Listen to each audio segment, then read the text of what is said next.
ಇಲ್ಲಿಯವರೆಗೆ ವಿರಾಟ್ ಕಾವ್ಯಳನ್ನು ನೋಡಿ ಅದ್ಭುತವಾಗಿ ಕಾಣುತ್ತಿದ್ದೀಯೇ ಎಂದನು. ಆದರೂ ಅವನು ನಿಧಾನವಾಗಿ ಹೇಳಿದ್ದರೂ ವಿವೇಕ ಕೇಳಿಸಿಕೊಂಡಿದ್ದನು.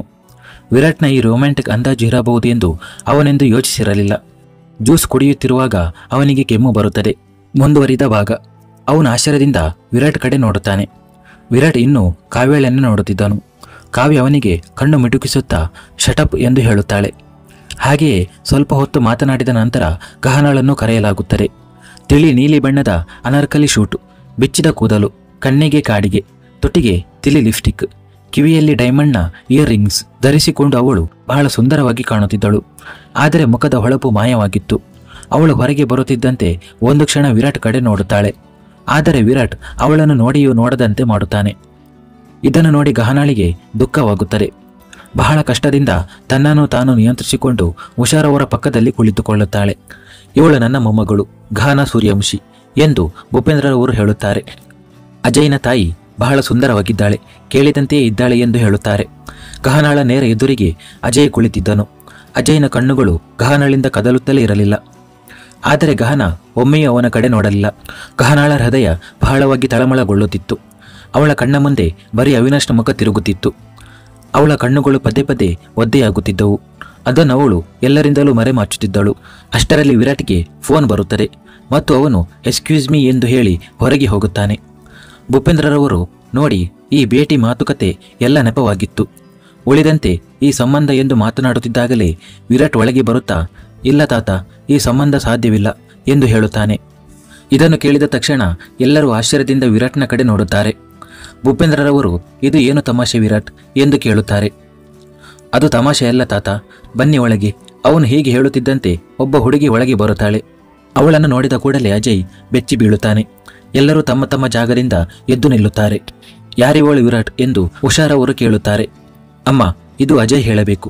ಏನು ಅಜಯ್, ಹೇಳು, ಎಲ್ಲರಿಗೂ ಈ ಹುಡುಗಿ ಯಾರು ಅಂತ ಎಂದು ವಿರಾಟ್ ಹೇಳುತ್ತಾನೆ. ನನಗೆ ಗೊತ್ತಿಲ್ಲ ಇವಳು ಯಾರು ಅಂತ. ಅಜಯ್ ಆ ಹುಡುಗಿಯನ್ನು ಗುರುತಿಸಲು ಸ್ಪಷ್ಟವಾಗಿ ನಿರಾಕರಿಸುತ್ತಾನೆ. ಇದನ್ನು ಕೇಳಿದ ಕೂಡಲೇ ಆ ಹುಡುಗಿ, ಅವಳ ಹೆಸರು ಜಿಯಾ ಆಗಿತ್ತು. ಅವಳು ಅಜಯ್ ಹತ್ತಿರ ಹೋಗಿ ಅವನ ಕೆನ್ನೆಗೆ ಒಂದು ಏಟು ಹೊಡೆಯುತ್ತಾಳೆ.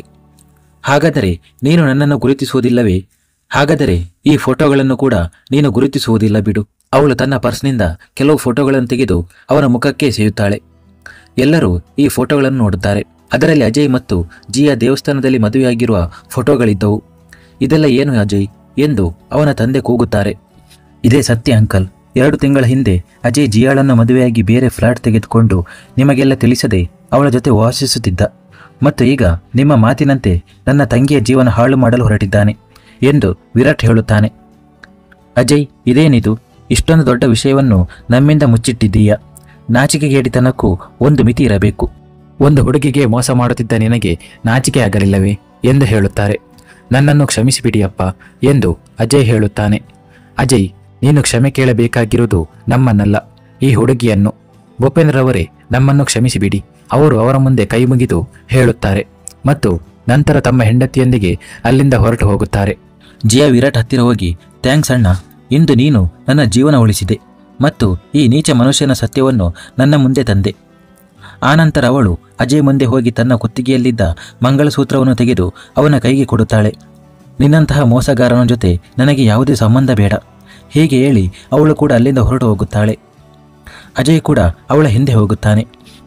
ಅಜಯ್ ನೋಡಲು ಎಷ್ಟು ಸಭ್ಯನಾಗಿ ಕಾಣುತ್ತಿದ್ದಾನೆಂದು ಎಲ್ಲರೂ ಆಶ್ಚರ್ಯಚಕಿತರಾಗಿದ್ದರು. ಯಾರಿಗೂ ಏನು ಹೇಳಬೇಕೆಂದು ಅರ್ಥವಾಗುತ್ತಿರಲಿಲ್ಲ. ಗಹನ ನಿಟ್ಟುಸಿರು ಬಿಟ್ಟು ಮತ್ತೆ ಸೋಫಾದ ಮೇಲೆ ಕುಳಿತುಕೊಳ್ಳುತ್ತಾಳೆ ಮತ್ತು ಇಷ್ಟವಿಲ್ಲದಿದ್ದರೂ ಅವಳ ಕಣ್ಣಿನಿಂದ 2 ಕಣ್ಣೀರು ಹರಿಯುತ್ತವೆ. ಕಾವ್ಯ ಅವಳನ್ನು ಸಮಾಧಾನಪಡಿಸುತ್ತಾಳೆ.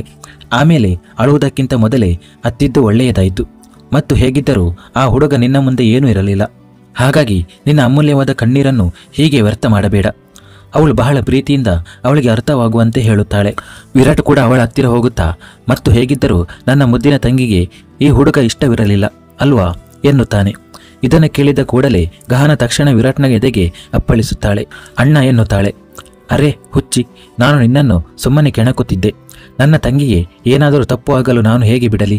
ನಿನ್ನ ಮದುವೆ ಅವಿನಾಶ್ ಜೊತೆ ಮಾತ್ರ ನಡೆಯುತ್ತದೆ ಎಂದು ಹೇಳುತ್ತಾನೆ. ಅವಿನಾಶ್? ಯಾರು ಅವಿನಾಶ್? ಭೂಪೇಂದ್ರರವರು ಆಶ್ಚರ್ಯದಿಂದ ಕೇಳುತ್ತಾರೆ. ಅಸಲಿಗೆ ತಾತ, ಗಹನಾಳಿಗೆ ಒಬ್ಬ ಹುಡುಗ ಇಷ್ಟವಾಗಿದ್ದಾನೆ. ನನಗೆ ಅವನ ಪರಿಚಯವಿದೆ. ನಮ್ಮ ಆಫೀಸ್ನಲ್ಲಿ ಕೆಲಸ ಮಾಡುತ್ತಾನೆ. ಬಹಳ ಒಳ್ಳೆಯ ಅನ್ನುವಷ್ಟರಲ್ಲಿ ಏನು ನಮ್ಮ ಆಫೀಸಿನಲ್ಲಿ ನಿನ್ನ ತಲೆ ಕೆಟ್ಟಿದೆಯಾ? ಒಬ್ಬ ಸಾಮಾನ್ಯ ಹುಡುಗ ಮತ್ತು ಸೂರ್ಯವಂಶಿ ಮನೆತನದ ಅಳಿಯ ಎಂದು ಭೂಪೇಂದ್ರರವರು ಹೇಳುತ್ತಾರೆ. ನಾನು ಇದನ್ನು ಎಂದಿಗೂ ಸಹಿಸುವುದಿಲ್ಲ. ಭೂಪೇಂದ್ರರವರ ಗರ್ಜನೆ ಕೇಳಿ ಗಹನ ಒಳಗಿನಿಂದ ನಡುಗುತ್ತಾಳೆ. ಹಾಗಾದರೆ ಈಗ ಬಂದ ಆ ಮನೆತನದವರೆಲ್ಲ ಬಹಳ ದೊಡ್ಡ ಕೆಲಸ ಮಾಡಿಕೊಂಡು ಹೋಗಿದ್ದಾರಾ ಎಂದು ಅಷ್ಟೊತ್ತು ಸುಮ್ಮನಿದ್ದವನು ವಿವೇಕ್ ಭೂಪೇಂದ್ರರವರ ಕಡೆ ನೋಡುತ್ತಾ ಹೇಳುತ್ತಾನೆ. ವಿವೇಕ್ ಎನ್ನುತ್ತಾ ಭೂಪೇಂದ್ರರವರು ಮತ್ತೆ ಗರ್ಜಿಸುತ್ತಾರೆ. ನೀವು ಕರೆದುಕೊಂಡು ಬಂದ ಹುಡುಗನನ್ನು ನೋಡಿದ್ದೇವೆ ತಾತ. ಒಮ್ಮೆ ಗಹನ ಇಷ್ಟಪಟ್ಟ ಹುಡುಗನನ್ನು ಕೂಡ ನೋಡೋಣ. ನಾನು ಗಹನಾಳ ಸಂತೋಷದ ಜೊತೆ ಆಟವಾಡಲು ಬಿಡುವುದಿಲ್ಲ ಎಂದು ವಿವೇಕ್ ಯಾರ ಬಗ್ಗೆಯೂ ತಲೆಕೆಡಿಸಿಕೊಳ್ಳದೆ ಹೇಳುತ್ತಾನೆ. ಗಹನ ಏನು ಬಯಸುತ್ತಾಳೋ ಅದೇ ಆಗುತ್ತದೆ ಅಂತ ಹೇಳಿದ್ದೀರಿ ಅಲ್ಲ ತಾತ ಎಂದು ಕಾವ್ಯ ಹೇಳುತ್ತಾಳೆ. ಸರಿ ಸರಿ ಆಯಿತು, ನಾಳೆ ಅವಿನಾಶ್ನನ್ನು ಮನೆಗೆ ಕರೆಸಿ ಒಮ್ಮೆ ಭೇಟಿಯಾಗೋಣ ಎಂದು ಭೂಪೇಂದ್ರರವರು ಹೇಳುತ್ತಾರೆ. ಇದನ್ನು ಕೇಳಿದ ಕೂಡಲೇ ಎಲ್ಲರ ಮುಖದಲ್ಲೂ ಸಂತೋಷ ಅರಳುತ್ತದೆ. ಎಲ್ಲರೂ ಖುಷಿಯಾಗಿದ್ದರು. ಬನ್ನಿ, ಈ ಸಂತೋಷದ ಸಂದರ್ಭದಲ್ಲಿ ಮೊದಲು ಗಹನಾಗೆ ಸಿಹಿ ತಿನ್ನಿಸೋಣ ಎಂದು ವಿರಾಟ್ ಅವಳಿಗೆ ಸಿಹಿ ತಿನ್ನಿಸುತ್ತಾ ಹೇಳುತ್ತಾನೆ. ಮತ್ತೊಮ್ಮೆ ಸೂರ್ಯವಂಶಿ ಮನೆಯಲ್ಲಿ ಸಂತೋಷ ಬರಲಿತ್ತು. ರಾತ್ರಿಯ ಸಮಯ. ಎಲ್ಲರೂ ಊಟದ ಮೇಜಿನ ಬಳಿ ಊಟಕ್ಕೆ ಕುಳಿತಿದ್ದರು. ಆದರೆ ವಿವೇಕ್ ಮಾತ್ರ ಅಲ್ಲಿ ಇರಲಿಲ್ಲ. ಉಷಾರವರ ಕಣ್ಣುಗಳು ಪದೇ ಪದೇ ಅವನ ಬಾಗಿಲು ಕಡೆ ಹೋಗುತ್ತಿದ್ದವು. ಅವನು ಇವಾಗ ಹೊರಗೆ ಬರುತ್ತಾನೆ, ಊಟ ಮಾಡುತ್ತಾನೆ ಎಂದು. ಕಾವ್ಯ ಎಲ್ಲವನ್ನೂ ನೋಡುತ್ತಿದ್ದಳು. ಎಲ್ಲವೂ ಅವಳಿಗೆ ಅರ್ಥವಾಗುತ್ತಿತ್ತು. ಅಷ್ಟರಲ್ಲಿ ವಿವೇಕ್ ಹೊರಗೆ ಬಂದು ಎಲ್ಲರ ನಡುವೆ ಊಟಕ್ಕೆ ಕುಳಿತುಕೊಳ್ಳುತ್ತಾನೆ. ಭೂಪೇಂದ್ರರವರು, ನೀನು ಇಲ್ಲಿಗೆ ಯಾಕೆ ಬಂದಿದ್ದೀಯಾ? ನಿನಗೆ ಈಗ ನಮ್ಮ ಜೊತೆ ಯಾವುದೇ ಸಂಬಂಧವಿಲ್ಲ. ನೀನು ಈಗ ಈ ಮನೆಯ ಸದಸ್ಯನಲ್ಲ.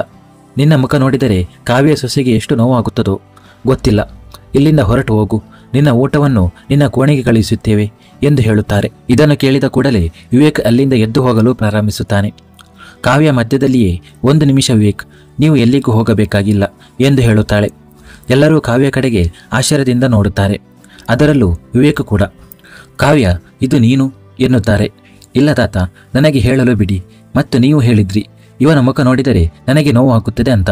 ಆದರೆ ಇಲ್ಲ ತಾತ, ಈಗ ಈ ಮನುಷ್ಯ ಇರಲಿ ಅಥವಾ ಇಲ್ಲದಿರಲಿ ನನಗೆ ಯಾವುದೇ ವ್ಯತ್ಯಾಸವಿಲ್ಲ. ಈ ಮನುಷ್ಯ ನನಗೆ ಯಾವುದೇ ಮಹತ್ವ ಹೊಂದಿಲ್ಲ ಎಂದು ಹೇಳುತ್ತಾಳೆ.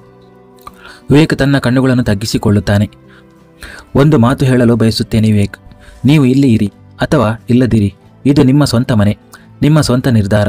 ನನಗೆ ಇದರಿಂದ ಯಾವುದೇ ವ್ಯತ್ಯಾಸವಿಲ್ಲ.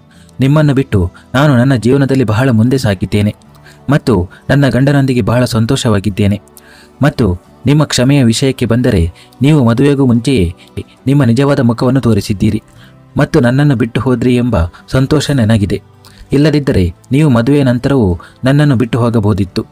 ನೀವು ನನ್ನನ್ನು ಬಿಟ್ಟು ಹೋದದ್ದು ಒಳ್ಳೆಯದಾಯಿತು. ಅದಕ್ಕಾಗಿ ನಾನು ನಿಮಗೆ ಕೃತಜ್ಞಳಾಗಿರುತ್ತೇನೆ. ಆಗಲೇ ವಿರಾಟ್ನಂತಹ ನಿಜವಾದ ಜೀವನ ಸಂಗಾತಿ ನನಗೆ ಸಿಕ್ಕಿದ್ದು. ಅವನು ನನ್ನನ್ನು ಬಹಳ ಪ್ರೀತಿಸುತ್ತಾನೆ. ಆದರೆ ಒಂದು ವಿಷಯ, ವಿರಾಟ್ ಇಲ್ಲದಿದ್ದರೆ ನನ್ನ ಗತಿ ಏನಾಗುತ್ತಿತ್ತು? ವಿರಾಟ್ ನನ್ನನ್ನು ಸಮಾಧಾನಪಡಿಸದಿದ್ದರೆ ನಾನು ಬಹುಶಃ ಇಂದು ಸತ್ತಿರುತ್ತಿದ್ದೆ. ಏಕೆಂದರೆ ನೀವು ನನ್ನನ್ನು ಸಾಯುವ ಸ್ಥಿತಿಗೆ ತಲುಪಿಸಿ ಹೋಗಿದ್ದೀರಿ. ಒಂದು ಕಾಗದದ ಚೂರು ಬಿಟ್ಟು ಹೋಗಿದ್ದೀರಿ. ಮದುಮಗಳಾಗಿ ನಿಮ್ಮನ್ನು ಕಾಯುತ್ತಿದ್ದ ಹುಡುಗಿಯ ಗತಿ ಏನಾಗುತ್ತದೆ ಎಂದು ಯೋಚಿಸಲಿಲ್ಲ. ಅವಳ ಮನೆಯವರ ಗತಿ ಏನಾಗುತ್ತದೆ ಎಂದು ಯೋಚಿಸಲಿಲ್ಲ. ಆ ಸಮಯದಲ್ಲಿ ವಿರಾಟ್ ನನ್ನ ಕೈ ಹಿಡಿಯದಿದ್ದರೆ ನನ್ನ ತಂದೆ ಸತ್ತು ಹೋಗುತ್ತಿದ್ದರು ಮತ್ತು ನಿಮಗೆ ನನ್ನ ಮೇಲೆ ಪ್ರೀತಿಯೇ ಇರಲಿಲ್ಲ. ನನಗೆ ಮದುವೆಯಾಗಲು ಇಷ್ಟವೇ ಇರಲಿಲ್ಲ. ಅಂದರೆ ಸ್ಪಷ್ಟವಾಗಿ ಹೇಳಬಹುದಿತ್ತಲ್ಲ ನನಗೆ. ನಾನು ನನ್ನನ್ನು ಸಮಾಧಾನಪಡಿಸಿಕೊಳ್ಳುತ್ತಿದ್ದೆ. ಆದರೆ ಇಲ್ಲ, ನೀವು ಯಾರ ಬಗ್ಗೆಯೂ ಯೋಚಿಸಲಿಲ್ಲ. ನನ್ನ ಬಗ್ಗೆಯೂ ಅಲ್ಲ, ನನ್ನ ಕುಟುಂಬದ ಬಗ್ಗೆಯೂ ಅಲ್ಲ, ನಿಮ್ಮ ಕುಟುಂಬದ ಬಗ್ಗೆಯೂ ಅಲ್ಲ. ನೀವು ಯಾರಿಗೂ ಸಂಬಂಧಪಟ್ಟವರಲ್ಲ, ಯಾರಿಗೂ ಅಲ್ಲ. ನಿಮ್ಮ ಕ್ಷಮೆಗೆ ನನ್ನ ಬಳಿ ಏನೂ ಇಲ್ಲ. ಕೇಳಿಸಿಕೊಂಡ್ರ ಯಾವುದೇ ಕ್ಷಮೆ ಇಲ್ಲ. ಹೀಗೆ ಹೇಳಿ ಅವಳು ತನ್ನ ಕೋಣೆಗೆ ಹೋಗುತ್ತಾಳೆ. ಸ್ವಲ್ಪ ಹೊತ್ತಿನವರೆಗೆ ಅಲ್ಲಿ ಸಂಪೂರ್ಣ ಮೌನ ಆವರಿಸುತ್ತದೆ. ವಿವೇಕ್ ತಲೆ ತಗ್ಗಿಸಿ ನಿಂತಿದ್ದನು. ಕಾವ್ಯ ಹೇಳಿದ ಮಾತುಗಳು ಅವನ ಕಿವಿಯಲ್ಲಿ ಪ್ರತಿಧ್ವನಿಸುತ್ತಿದ್ದವು. ಕಾವ್ಯ ಹೇಳಿದ ಪ್ರತಿಯೊಂದು ಮಾತು ಸತ್ಯ ಎಂದು ಅವನು ಒಪ್ಪಿಕೊಂಡಿದ್ದನು. ಮನಸ್ಸಿನಲ್ಲಿ, ನಾನು ನಿನಗೆ ಬಹಳ ನೋವು ಕೊಟ್ಟಿದ್ದೇನೆಂದು ನನಗೆ ಗೊತ್ತು. ಅದನ್ನು ಅಷ್ಟು ಸುಲಭವಾಗಿ ಮರೆಯಲು ಸಾಧ್ಯವಿಲ್ಲ. ಆದರೆ ನಾನು ಸೋಲೊಪ್ಪಿಕೊಳ್ಳುವುದಿಲ್ಲ ಅಂದುಕೊಳ್ಳುತ್ತಾನೆ. ನಾನು ನನ್ನ ಮತ್ತು ಕಾವ್ಯಳ ಊಟವನ್ನು ಕೋಣೆಗೆ ತೆಗೆದುಕೊಂಡು ಹೋಗುತ್ತೇನೆ. ಹೀಗೆ ಹೇಳಿ ವಿರಾಟ್ ಊಟದ ತಟ್ಟೆ ಹಿಡಿದು ಅಲ್ಲಿಂದ ಎದ್ದು ಹೋಗುತ್ತಾನೆ. ವಿವೇಕ್ ಕೂಡ ಊಟ ಮಾಡದೆ ಅಲ್ಲಿಂದ ಹೊರಟು ಹೋಗುತ್ತಾನೆ. ಕೇವಲ ಭೂಪೇಂದ್ರ, ಉಷಾರವರು, ಗಹನ ಮತ್ತು ಓಂಕಾರ ಮಾತ್ರ ಉಳಿಯುತ್ತಾರೆ. ಆ ನಾಲ್ವರಲ್ಲಿ ಒಬ್ಬರು ಬಹಳ ಕೋಪದಿಂದ ಮನಸ್ಸಿನಲ್ಲಿ, ಈ ಹುಡುಗಿ ನನ್ನ ಸ್ಥಾನಕ್ಕಿಂತ ಹೆಚ್ಚಾಗಿ ಮಾತನಾಡಿದಳು. ಅರೆ, ಅವನು ತನ್ನ ತಪ್ಪಿಗೆ ಕ್ಷಮೆ ಕೇಳುತ್ತಿದ್ದಾಗ ನೇರವಾಗಿ ಕ್ಷಮಿಸಲಾಗಲಿಲ್ಲವೇ? ಇಲ್ಲ, ಬಹಳವಾಯಿತು ಇವಳ ನಾಟಕ. ಏನಾದರೂ ಮಾಡಲೇಬೇಕು ಅಂದುಕೊಳ್ಳುತ್ತಾರೆ. ಹಾಗೆ ಹೇಗೋ ರಾತ್ರಿ ಕಳೆಯುತ್ತದೆ ಮತ್ತು ಬೆಳಗಾಗುತ್ತದೆ. ಮತ್ತೊಮ್ಮೆ ಮನೆಯಲ್ಲಿ ಗಡಿಬಿಡಿ ಶುರುವಾಗುತ್ತದೆ. ಏಕೆಂದರೆ ಇಂದು ಅವಿನಾಶ್ ತನ್ನ ಕುಟುಂಬದೊಂದಿಗೆ ಬರಲಿದ್ದನು. ಮಧ್ಯಾಹ್ನದ ವೇಳೆಗೆ ಅವರು ಬರಲಿದ್ದಾರೆ. ಹಾಗಾಗಿ ಬೆಳಿಗ್ಗೆಯಿಂದಲೇ ಸಿದ್ಧತೆಗಳು ಪ್ರಾರಂಭವಾಗಿದ್ದವು. ನೋಡುತ್ತಿದ್ದಂತೆ ಮಧ್ಯಾಹ್ನವಾಗುತ್ತದೆ. ಅವಿನಾಶ್ ತನ್ನ ಕುಟುಂಬದೊಂದಿಗೆ ಬರುತ್ತಾನೆ. ಕಹಾನ ಕೂಡ ರೆಡಿಯಾಗಿ ಹೊರಗೆ ಬರುತ್ತಾಳೆ.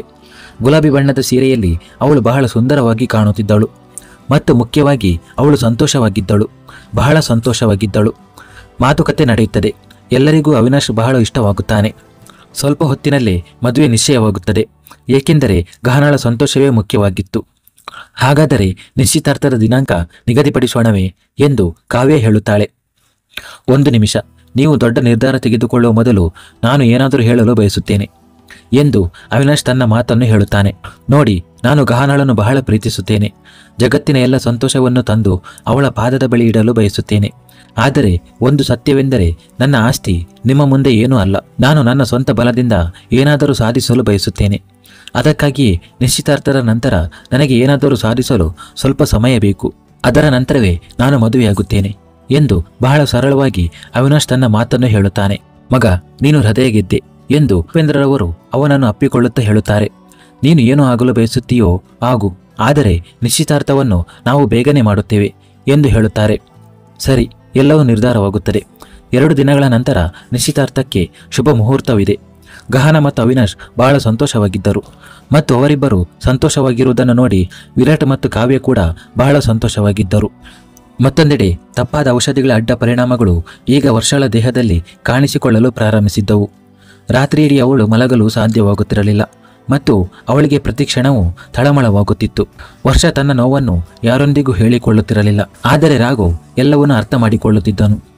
ಯಾವಾಗ ನೀವು ನನ್ನ ಮೇಲೆ ಅಷ್ಟೊಂದು ಹಕ್ಕು ಸಾಧಿಸುತ್ತೀರಿ, ಅಂದರೆ ನಿಮ್ಮ ದುಃಖ, ನಿಮ್ಮ ತೊಂದರೆ ಎಲ್ಲವನ್ನೂ ನನ್ನೊಂದಿಗೆ ಹಂಚಿಕೊಳ್ಳಲು ಪ್ರಾರಂಭಿಸುತ್ತೀರಿ, ಯಾವಾಗ ನೀವು ನನ್ನೊಂದಿಗೆ ನಿಮ್ಮ ಮನಸ್ಸಿನ ಮಾತನ್ನು ಮುಕ್ತವಾಗಿ ಹೇಳುತ್ತೀರಿ ಎಂದು ಅವನು ರೆಡಿಯಾಗುತ್ತಾ ಇದೆಲ್ಲವನ್ನು ಯೋಚಿಸುತ್ತಿದ್ದನು. ಸರಿಯಾಗಿ ಅದೇ ಸಮಯದಲ್ಲಿ ವರ್ಷ ಕೋಣೆಗೆ ಬರುತ್ತಾಳೆ. ಅವಳು ಒಂದು ಸರಳವಾದ ಸೂಟ್ ಧರಿಸಿದ್ದಳು. ಕೂದಲನ್ನು ಹಾಗೆ ಕಟ್ಟಿದ್ದಳು. ಮೇಕಪ್ ಹೆಸರಿನಲ್ಲಿ ಕೇವಲ ಅವಳ ಹಣೆಯಲ್ಲಿ ಸಿಂಧೂರವಿತ್ತು. ಅದರ ಹೊರತಾಗಿ ಏನೂ ಇರಲಿಲ್ಲ. ನೀವು ಎಲ್ಲಿಗಾದರೂ ಹೋಗುತ್ತಿದ್ದೀರಾ ಎಂದು ವರ್ಷ ಕಪಾಟಿನಲ್ಲಿ ಬಟ್ಟೆಗಳನ್ನು ಇಡುತ್ತಾ ಹೇಳುತ್ತಾಳೆ. ನಾನಲ್ಲ, ನಾವಿಬ್ಬರು. ರಾಘವ್ ಕನ್ನಡಿಯಿಂದ ಅವಳನ್ನು ನೋಡುತ್ತಾ ಹೇಳುತ್ತಾನೆ. ನಾವಿಬ್ಬರು? ಆದರೆ ಎಲ್ಲಿಗೆ? ವರ್ಷ ಆಶ್ಚರ್ಯದಿಂದ ಹೇಳುತ್ತಾಳೆ. ರಾಘವ್ ತನ್ನ ಮಣಿಕಟ್ಟಿಗೆ ಗಡಿಯಾರ ಕಟ್ಟಿಕೊಳ್ಳುತ್ತಾ, ನೀವು ಬನ್ನಿ, ನಾನು ನಿಮಗಾಗಿ ಹೊರಗೆ ಕಾಯುತ್ತಿರುತ್ತೇನೆ. ಹೀಗೆ ಹೇಳಿ ಅವನು ಹೊರಗೆ ಹೋಗುತ್ತಾನೆ. ಸರಿಯಾಗಿ ಅದೇ ಸಮಯದಲ್ಲಿ ವರ್ಷಾಳ ಅಮ್ಮನ ವಿಡಿಯೋ ಕಾಲ್ ಬರುತ್ತದೆ. ಅವರು ವರ್ಷಾಳನ್ನು ನೋಡಿ, ಏನಮ್ಮ ವರ್ಷ, ನೀನು ಸಂತೋಷವಾಗಿಲ್ಲವೇನು? ಇಲ್ಲ ಅಮ್ಮ, ನಿಮಗೆ ಹಾಗೇಕೆ ಅನಿಸಿತು? ಮಗಳೇ, ಇದು ಯಾವ ಸ್ಥಿತಿ ಮಾಡಿಕೊಂಡಿದ್ದೀಯಾ? ಈಗ ನೀನು ಇನ್ನೊಬ್ಬರ ಮನೆಯ ಸೊಸೆ. ಅವರ ಮಾನ ಮರ್ಯಾದೆಯನ್ನು ಕಾಪಾಡುವುದು ನಿನ್ನ ಜವಾಬ್ದಾರಿ. ಚೆನ್ನಾಗಿ ತಯಾರಾಗಿರು ಮಗಳೇ. ಸುರೇಖರವರು ಮತ್ತು ರಾಘವ್ ಬಹಳ ಒಳ್ಳೆಯವರು. ಅವರು ನಿನ್ನನ್ನು ಎಂದಿಗೂ ಅಡ್ಡಿಪಡಿಸುವುದಿಲ್ಲ. ಆದರೆ ಮಗಳೇ, ನಿನಗಾದರೂ ಅರ್ಥವಾಗಬೇಕಲ್ಲವೇ ಎಂದು ಹೇಳುತ್ತಾರೆ. 2 ದಿನಗಳ ಹಿಂದೆ ಸುರೇಖಾ ಅವರ ಗೆಳತಿ ಮನೆಗೆ ಬಂದಿದ್ದಾಗ ಅವರು ಹೇಳಿದ್ದು ವರ್ಷಕ್ಕೆ ನೆನಪಾಗುತ್ತದೆ. ಏನಮ್ಮ, ನಿನ್ನ ಸೊಸೆ ಸಂತೋಷವಾಗಿ ಕಾಣುತ್ತಿಲ್ಲ, ಏನಾದರೂ ವಿಷಯವಿದೆಯೇ? ಆದರೂ ಅವರು ಈ ಮಾತನ್ನು ನಿಧಾನವಾಗಿ ಹೇಳಿದ್ದರು. ಆದರೆ ವರ್ಷ ಚಹಾ ತಂದಾಗ ಅವಳು ಕೇಳಿಸಿಕೊಂಡಿದ್ದಳು. ಇಲ್ಲ ಇಲ್ಲ, ಅಂಥದ್ದೇನಿಲ್ಲ. ಅವಳು ದಿನವಿಡೀ ಸಿಯಾಳಲ್ಲಿ ಮುಳುಗಿರುತ್ತಾಳೆ. ಹಾಗಾಗಿ ತನ್ನ ಬಗ್ಗೆ ಗಮನ ಕೊಡಲು ಸಾಧ್ಯವಾಗುತ್ತಿಲ್ಲ ಎಂದು ಹೇಳಿದ್ದರು. ಆ ಸಮಯದಲ್ಲಿ ವರ್ಷಗೆ ಈ ಮಾತು ಅರ್ಥವಾಗಿರಲಿಲ್ಲ. ಆದರೆ ಇಂದು ಅರ್ಥವಾಯಿತು. ಸರಿ ಅಮ್ಮ, ನಾನು ಆಮೇಲೆ ಮಾತನಾಡುತ್ತೇನೆ ಎಂದು ಹೇಳುತ್ತಾಳೆ. ರಾಘವ್ ಅವಳಿಗಾಗಿ ಹೊರಗೆ ಕಾಯುತ್ತಿದ್ದನು. ಸ್ವಲ್ಪ ಹೊತ್ತಿನಲ್ಲಿ ವರ್ಷ ಬರುತ್ತಾಳೆ. ಪೀಚ್ ಬಣ್ಣದ ಸೀರೆ, ಕೂದಲು ಬಿಚ್ಚಿ, ಹಣೆ ಮೇಲೆ ಚಿಕ್ಕ ಬಿಂದಿ, ತುಟಿಗಳಿಗೆ ತಿಳಿ ಕೆಂಪು ಲಿಪ್ಸ್ಟಿಕ್, ಕಣ್ಣುಗಳಲ್ಲಿ ಕಾಡಿಗೆ. ಅವಳು ಬಹಳ ಸುಂದರವಾಗಿ ಕಾಣುತ್ತಿದ್ದಳು. ರಾಘವನ ಹೃದಯ ಬಡಿತ ಹೆಚ್ಚಾಗಿತ್ತು. ಅವನು ಕಣ್ಣು ಮಿಟುಕಿಸದೆ ಅವಳನ್ನೇ ನೋಡುತ್ತಿದ್ದನು. ಅವನು ತನ್ನ ಕಡೆಗೆ ಹಾಗೆ ನೋಡುತ್ತಿರುವುದನ್ನು ಕಂಡು ವರ್ಷ ನಾಚಿಕೆಯಿಂದ ಮುದುಡಿಕೊಳ್ಳುತ್ತಿದ್ದಳು. ಅವಳ ಕಣ್ಣುಗಳು ಮೇಲಕ್ಕೆ ನೋಡುತ್ತಿರಲಿಲ್ಲ. ರಾಘವ್ ಅವಳ ಸ್ಥಿತಿಯನ್ನು ಅರ್ಥ ಮಾಡಿಕೊಂಡು ತನ್ನ ಕಣ್ಣುಗಳನ್ನು ಬೇರೆ ಕಡೆಗೆ ತಿರುಗಿಸುತ್ತಾನೆ. ನಂತರ ಅವನು ಬೈಕ್ ಸ್ಟಾರ್ಟ್ ಮಾಡುತ್ತಾನೆ. ವರ್ಷ ಅವನ ಹಿಂದೆ ಕುಳಿತುಕೊಳ್ಳುತ್ತಾಳೆ ಮತ್ತು ಇಬ್ಬರು ಹೊರಟು ಹೋಗುತ್ತಾರೆ. ಸ್ವಲ್ಪ ಹೊತ್ತಿನಲ್ಲಿ ಅವರ ಬೈಕ್ ಆಸ್ಪತ್ರೆ ಆವರಣದೊಳಗೆ ಹೋಗಿ ನಿಲ್ಲುತ್ತದೆ. ನಾವು ಇಲ್ಲಿಗೆ ಯಾಕೆ ಬಂದಿದ್ದೇವೆ ಎಂದು ವರ್ಷ ಕೇಳುತ್ತಾಳೆ. ನೀವು ಬನ್ನಿ, ರಾಘವ್ ಅವಳನ್ನು ಒಳಗೆ ಕರೆದುಕೊಂಡು ಹೋಗುತ್ತಾ ಹೇಳುತ್ತಾನೆ. ಮತ್ತು ಮರುಕ್ಷಣವೇ ಅವರು ಡಾಕ್ಟರ್ ಮುಂದೆ ಇದ್ದರು. ವರ್ಷ ತನಗೆಂದಿಗೂ ಹೇಳದ ಪ್ರತಿಯೊಂದು ವಿಷಯವನ್ನು ರಾಘವ್ ಡಾಕ್ಟರ್ಗೆ ಹೇಳುತ್ತಿದ್ದನು. ಮತ್ತು ಈ ವಿಷಯಕ್ಕೆ ವರ್ಷ ಆಶ್ಚರ್ಯಚಕಿತಳಾಗಿದ್ದಳು. ರಾಘವ್ಗೆ ತನ್ನ ಸಮಸ್ಯೆಯ ಅಂದಾಜು ಹೇಗೆ ಬಂತು ಅಂದುಕೊಳ್ಳುತ್ತಾಳೆ. 2 ದಿನಗಳು ನಿಶ್ಚಿತಾರ್ಥದ ಸಿದ್ಧತೆಗಳಲ್ಲಿ ಕಳೆದು ಹೋಗುತ್ತವೆ. ನಿಶ್ಚಿತಾರ್ಥದ ದಿನವೂ ಬರುತ್ತದೆ. ಸೂರ್ಯವಂಶಿ ಮನೆ ಬಹಳ ಸುಂದರವಾಗಿ ಅಲಂಕರಿಸಲ್ಪಟ್ಟಿತ್ತು. ವಿವೇಕ್ ಕೂಡ ಅಲ್ಲಿದ್ದನು. ಆದರೆ ಕಾವ್ಯ ಮತ್ತು ವಿರಾಟ್ ಅವನ ಕಡೆಗೆ ಗಮನ ಕೊಡುತ್ತಿರಲಿಲ್ಲ. ಕಾವ್ಯಳಿಗೆ ಅವನು ಕೇವಲ ಅಪರಿಚಿತನಂತಿದ್ದನು. ಅವಿನಾಶ್ ಮತ್ತು ಅವನ ಕುಟುಂಬ ಬಂದಿದ್ದರು. ಗಹನ ನೇರಳೆ ಬಣ್ಣದ ಲೆಹಂಗಾದಲ್ಲಿ ಬಹಳ ಸುಂದರವಾಗಿ ಕಾಣುತ್ತಿದ್ದಳು. ನಿಶ್ಚಿತಾರ್ಥದ ಸಮಾರಂಭ ಚೆನ್ನಾಗಿ ನಡೆಯುತ್ತದೆ. ಎಲ್ಲರೂ ಬಹಳ ಸಂತೋಷವಾಗಿದ್ದರು. ಅತ್ತ ಆರತಿ ಮತ್ತು ಅವನಿ ಕೂಡ ಭಾರತಕ್ಕೆ ಬರಲು ನಿರ್ಧರಿಸಿದ್ದರು. ಆದರೆ ಎಲ್ಲ ಔಪಚಾರಿಕತೆಗಳನ್ನು ಪೂರ್ಣಗೊಳಿಸಲು ಇನ್ನೂ 2 ತಿಂಗಳು ಬೇಕಾಗಿದ್ದವು. ಮತ್ತು ನೋಡುತ್ತಿದ್ದಂತೆ 2 ತಿಂಗಳು ಕಳೆದು ಹೋಗುತ್ತವೆ. ಕಳೆದ ಪ್ರತಿ ದಿನದೊಂದಿಗೆ ವಿರಾಟ್ ಮತ್ತು ಕಾವ್ಯ ಅವರ ಪ್ರೀತಿ ಹೆಚ್ಚಾಗುತ್ತಿತ್ತು. 2 ದೇಹಗಳು ಒಂದೇ ಆತ್ಮವಾಗಿದ್ದವು. ಒಂದು ದಿನ ಸಂಜೆಯ ಸಮಯ. ವಿರಾಟ್ ಇನ್ನೂ ಆಫೀಸಿನಿಂದ ಬಂದಿರಲಿಲ್ಲ. ಉಷಾ ಮತ್ತು ಗಹನ ಯಾವುದೋ ಕೆಲಸದ ಮೇಲೆ ಹೊರಗೆ ಹೋಗಿದ್ದರು. ವಿವೇಕ್ ತನ್ನ ಕೋಣೆಯಲ್ಲಿದ್ದನು. ಭೂಪೇಂದ್ರರವರು ತನ್ನ ಕೋಣೆಯಲ್ಲಿ, ಓಂಕಾರ್ ತನ್ನ ಕೋಣೆಯಲ್ಲಿ ಮತ್ತು ಕಾವ್ಯ ತನ್ನ ಕೋಣೆಯಲ್ಲಿ ಇದ್ದರು. ಅವಳ ಆರೋಗ್ಯ ಸರಿ ಇರಲಿಲ್ಲ. ಅವಳಿಗೆ ಬಹಳ ವಿಚಿತ್ರವೆನಿಸುತ್ತಿತ್ತು. ಇದ್ದಕ್ಕಿದ್ದಂತೆ ವಾಕರಿಕೆ ಬಂದಂತಾಯಿತು. ಓ ದೇವರೇ, ನನ್ನೊಂದಿಗೆ ಏನಾಗುತ್ತಿದೆ? ಇದರ ಮೇಲೆ ಈ ವಾಂತಿ. ಅವಳು ಹೀಗೆ ಹೇಳುತ್ತಿದ್ದಳು. ಅಷ್ಟರಲ್ಲಿ ಅವಳಿಗೆ ತಾನು ಗರ್ಭಿಣಿಯೇನೋ ಎಂಬ ಅನುಮಾನ ಬರುತ್ತದೆ. ಹೌದು, ನನಗೆ ನೆನಪೇ ಇರಲಿಲ್ಲ. ಅಂದರೆ ನಾನು ಈಗಲೇ ವಿರಾಟ್ಗೆ ಫೋನ್ ಮಾಡುತ್ತೇನೆ ಎಂದು ಅವಳು ಸಂತೋಷದಿಂದ ವಿರಾಟ್ಗೆ ಫೋನ್ ಮಾಡಲು ಪ್ರಾರಂಭಿಸುತ್ತಾಳೆ. ಅಷ್ಟರಲ್ಲಿ ಕೆಲಸದವಳು ಅವಳ ಬಳಿ ಬಂದು, ಮೇಡಮ್, ಸಾಹೇಬರು ನಿಮ್ಮನ್ನು ಕರೆದಿದ್ದಾರೆ ಎಂದು ಹೇಳುತ್ತಾಳೆ. ಕಾವ್ಯ ತನ್ನ ಫೋನನ್ನು ಅಲ್ಲೇ ಬಿಟ್ಟು ಹೊರಗೆ ಹೋಗುತ್ತಾಳೆ. ನೀವು ಕರೆದಿದ್ದೀರಾ ಎನ್ನುತ್ತಾಳೆ. ಮುಂದೆ ಕುಳಿತಿದ್ದ ವ್ಯಕ್ತಿ ಮಧ್ಯದಲ್ಲೇ, ಹೌದು, ಬನ್ನಿ ಕುಳಿತುಕೊಳ್ಳಿ ಎನ್ನುತ್ತಾರೆ. ಕಾವ್ಯ ಮುಂದೆ ಇಟ್ಟಿದ್ದ ಕುರ್ಚಿಯ ಮೇಲೆ ಕುಳಿತುಕೊಳ್ಳುತ್ತಾಳೆ. ಹೌದು, ಇಗೋ ಈ ಬ್ಯಾಗ್ ತೆಗೆದುಕೊಳ್ಳಿ, ಇದನ್ನು ತೆರೆಯಿರಿ ಎನ್ನುತ್ತಾರೆ. ಕಾವ್ಯ ಆ ಬ್ಯಾಗ್ ತೆರೆಯುತ್ತಾಳೆ. ಅದು ನೋಟುಗಳಿಂದ ತುಂಬಿತ್ತು. ಇದೆಲ್ಲ ಏನು ತಾತ ಎನ್ನುತ್ತಾಳೆ. ಏ ಹುಡುಗಿ, ನಾವು ನಿನಗೆ ತಾತ ಅಲ್ಲ. ಭೂಪೇಂದ್ರರವರು ಅವಳ ಮೇಲೆ ಗರ್ಜಿಸುತ್ತಾರೆ. ಕಾವ್ಯ ಅವರ ಮಾತಿಗೆ ಆಶ್ಚರ್ಯಚಕಿತಳಾಗುತ್ತಾಳೆ. ಅವಳು ಆಶ್ಚರ್ಯದಿಂದ ಅವರ ಕಡೆಗೆ ನೋಡುತ್ತಾಳೆ. ಇದು ವಿರಾಟ್ನ ಜೀವನದಿಂದ ಹೊರಹೋಗುವ ಬೆಲೆ. ಈಗ ನೀನು ಅವನೊಂದಿಗೆ ಇರಲು ಸಾಧ್ಯವಿಲ್ಲ. ನಿನ್ನನ್ನು ಯಾವ ಕೆಲಸಕ್ಕೆ ಇಲ್ಲಿಗೆ ಕರೆತರಲಾಗಿತ್ತೋ ಅದು ಈಗ ಮುಗಿದಿದೆ. ಹಾಗಾಗಿ ನನಗೆ ನಿನ್ನ ಅವಶ್ಯಕತೆ ಇಲ್ಲ. ಇದು ನೀನು ಇಷ್ಟು ದಿನ ಇದ್ದದ್ದಕ್ಕೆ ಬೆಲೆ. ಈ ಹಣವನ್ನು ಹಿಡಿದು ಇಲ್ಲಿಂದ ಹೊರಟು ಹೋಗು ಎನ್ನುತ್ತಾರೆ. ಕಾವ್ಯ ಕಣ್ಣೀರಿನಿಂದ ಭೂಪೇಂದ್ರವರ ಕಡೆಗೆ ನೋಡುತ್ತಿದ್ದಳು. ಮುಂದುವರಿಯುವುದು.